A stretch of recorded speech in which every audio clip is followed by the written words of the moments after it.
Life's but a walking shadow, a poor player that struts and frets his hour upon the stage, and then is heard no more. It is a tale told by an idiot, full of sound and fury, signifying nothing.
বলো তো আমার ছেলে বড় হয়ে কি হবে?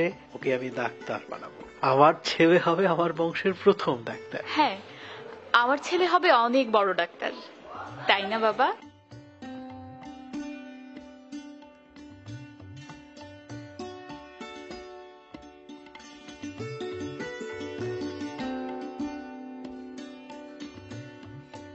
এসব কি হচ্ছে?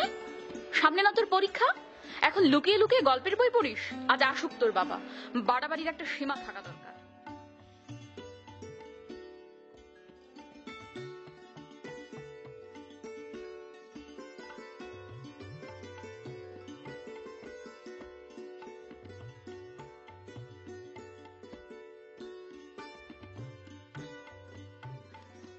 বকতে বকতে মা একদিন নিজেই থেমে গেলেন, কিন্তু আমার বই পড়া থামল না। এক সময় আমি নিজেই লেখালেখি শুরু করে দিলাম।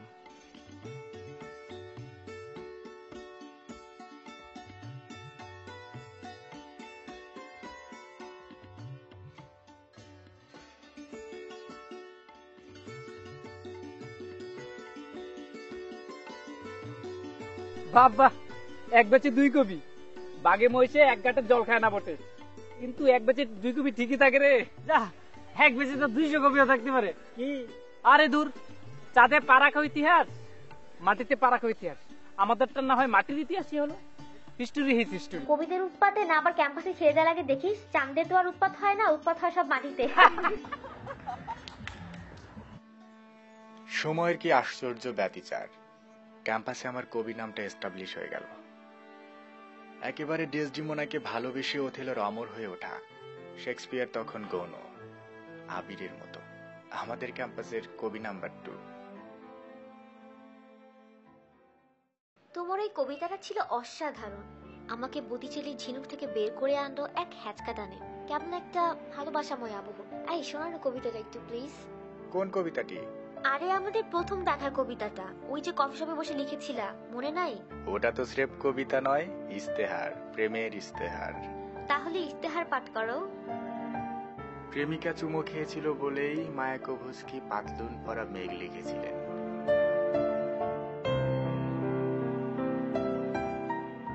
শুনিয়েও ছিলেন। শাল প্রাংশ কোনো ছায়া নিবিড় নিমগ্নতা নিয়ে আসেনি এই আবদ্ধ কফি শপে। কোন দিক চিহ্নহীন নাবিকের মতো উদ্ভ্রান্ত আর শস্যকণার মতো প্রাণবন্ত সোনালী নেই এখানে। প্রান্তিক মেঘমালায় প্রসন্ন হবার কিছু নেই, নেই কোনো নিরর্থক আনন্দ, কেবল কালো আর লাল ঢাউস কেদারা। কেদারা নয়, সোফা সেট নাকি বলে ওগুলোকে। শহরের ক্লান্ত নারীরা এখানে জেগে ওঠার অভিপ্রায় আসে, স্তন আর উরাত দেখিয়ে কোন রকমে বাঁচায় মুমূর্ষ প্রেম। তারপরেও বড় কফি শপ, আমার প্রথম বইয়ের কবিতা। অনেকের পার্টিতে হলো, তুই পার্টি দিবি কখন? তোর এই না খেতে উচিত ছিল, তোরটা তো আবার মহাকাব্য। তা ঠিক, ট্র্যাজেডি ছাড়া তো আবার মহাকাব্য হয় না। ট্র্যাজেডি? ট্র্যাজেডি কেন? বই বিক্রি হয় না, আবার পার্টি। বইমেলা তো এখনো শেষ হয়ে যায় নাই, তুমি এখন এত হতাশ হচ্ছ কেন? তুমি ভালো লিখো, তোমার বই মানুষ পড়বেই, টেনশন নিও না। বিক্রি। যে ভালোবাসি বলেছিল সেই পড়ল না।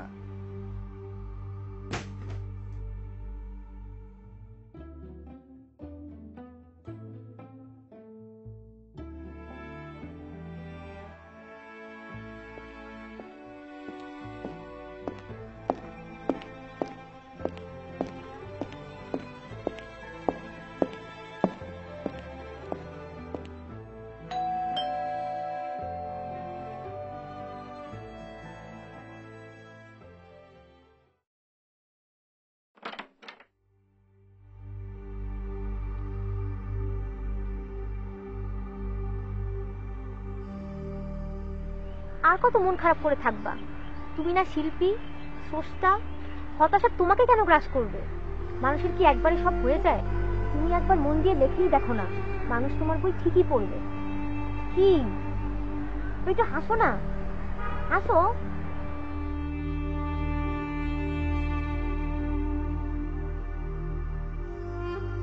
মন দিয়ে নয়, আমি আমার হৃদয় দিয়ে লিখেছিলাম। প্রতিটা শব্দ আমার হৃদয়ের রক্তক্ষরণ, প্রতিটা উপমা আমার হৃদয় যে দগ্ধ নকশিকাঁথা। নতুন পাণ্ডুলিপি, নতুন গল্প। দেখো ভাই, আমি ব্যবসায়ী মানুষ, তোমার বই আমি প্রকাশ করব কেন? যদি বইটি না চলে বা ফ্লপ খায়, আর বই তো এখন পড়ে না, পড়ার মানুষ তো নাই। বই হয়ে গেছে এখন বাসার প্রসাধনী শোপিস। এই পাণ্ডুলিপিটা দেখেন, আমি নিশ্চিত যে মানুষ এবার এটা পড়বেই। তা বের করলাম, মনে রাখো এটাই শেষ। অনুরোধে মানুষ ঢেকেও গেলে আমারে দিয়ে তুমি আস্তা একটা সমিল গিলাইও না। আজ তাহলে আসি। আসসালামু আলাইকুম। ওয়ালাইকুম আসসালাম।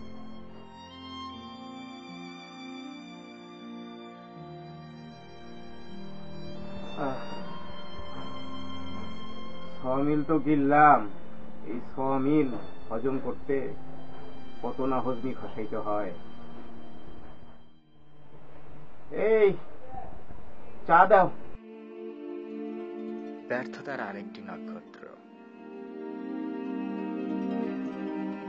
কবি এবারও ব্যর্থ।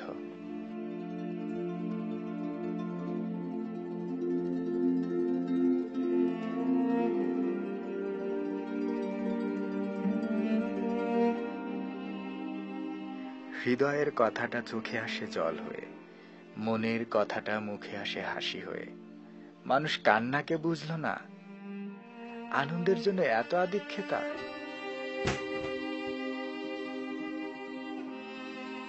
এমন কঠিন ভাষায় বই লেখলে কেউ পড়বে? টি-20 যুগে ডিকশনারি ঘেটে শব্দের অর্থ খোঁজার মানুষের সময় নেই। তোর এই গুরু কি যেন নামটা? মনে পড়েছে, বুদ্ধদেব বসু। আজকালকার যুগে লেখলে এই লোকটাকে না খেয়ে মরতে হতো। আমার মতো সহজ সরল ভাষায় লেখ, পাবলিক খাবে। তুই বুদ্ধদেব পড়েছিস?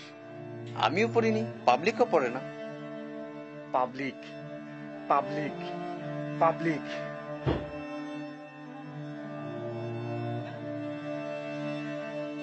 আমি জানি সবকিছু নষ্টদের অধিকারে যাবে। নষ্টদের দানব মুঠোয় ধরা পড়বে মানবিক সব সংঘ পরিষদ। অত্যন্ত উল্লাসে চলে যাবে সমাজ, সভ্যতা, সমস্ত দলিল। নষ্টদের অধিকারে ধুয়ে মুছে। যেরকম রাষ্ট্র আর রাষ্ট্রযন্ত্র দিকে দিকে চলে গেছে নষ্টদের অধিকারে।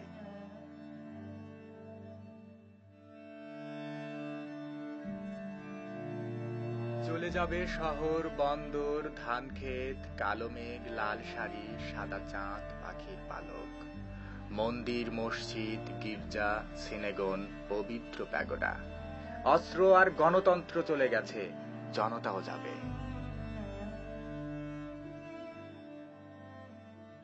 আসসালামু আলাইকুম স্যার। হ্যাঁ অনেক, বসো। Thank you sir.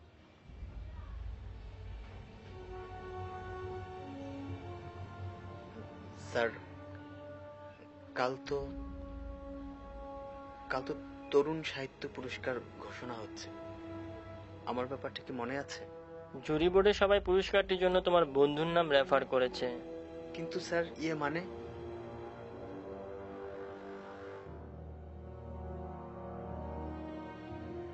মদের চেয়ে খালি বোতল রেফার করাটা কি ঠিক হবে?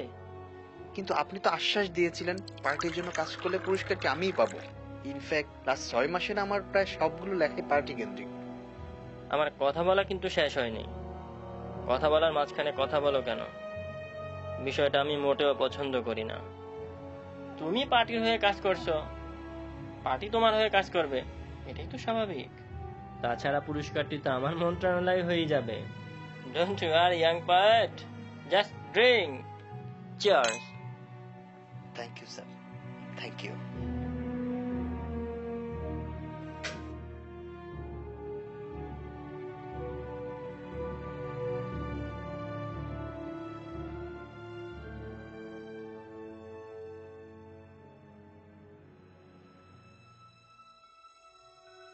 তোমাকে কিছু জরুরি কথা বলবো, প্লিজ মন দিয়ে শোনো। তুমি কি আদৌ আমার ব্যাপারে সিরিয়াস? সত্যি করে বলো তো।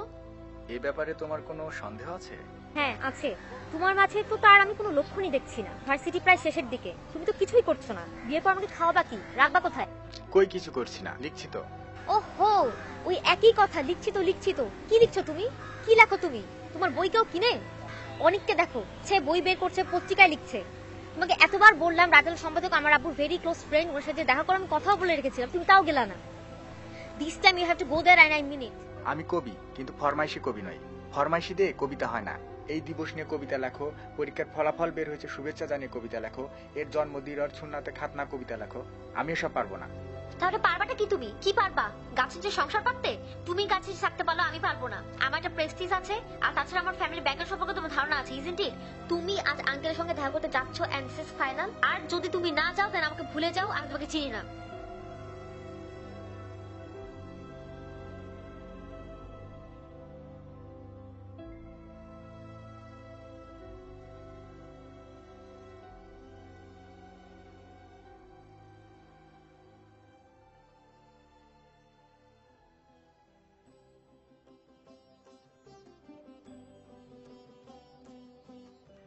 শেষ যাত্রা শুরু তবে। আমার আত্মজ অহংকার তোমাকে পূর্ণতা দিয়েই আমি মহিমান্বিত শুভ্রতাকে আলিঙ্গন করব।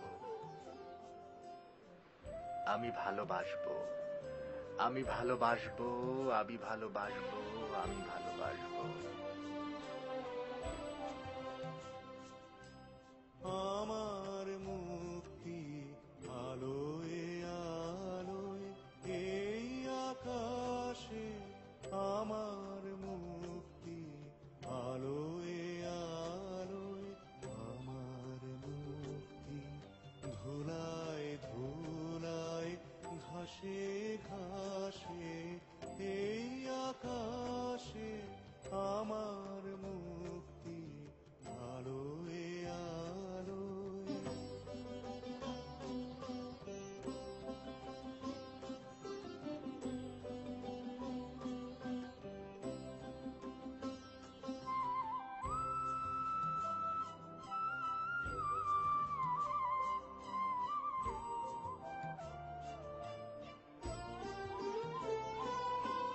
দেহ মনের সুদূর পারে হারিয়ে ফেলি আপনারে, দেহ মনের সুদূর পারে হারিয়ে ফেলি আপনারে, গানের সুরে আমার মুক্তি উর্ধে ভাসে এই আকাশে, আমার মুক্তি আলোয় আলোয়।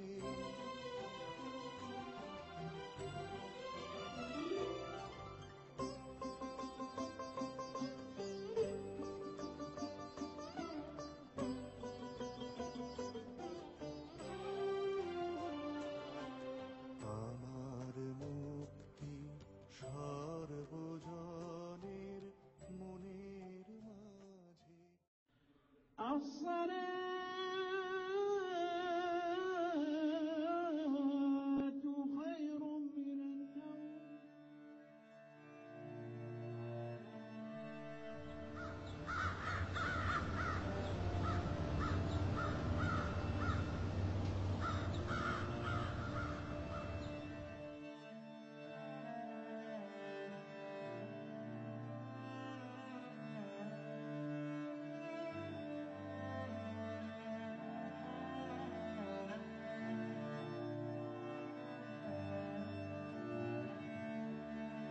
তার এই অকালে চলে যাওয়া বাংলা সাহিত্যের জন্য বিরাট বড় একটা ক্ষতি হয়ে গেল।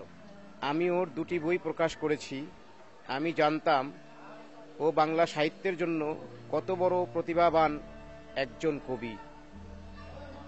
আমি ওকে নিয়ে আর কিছুই বলতে পারছি না।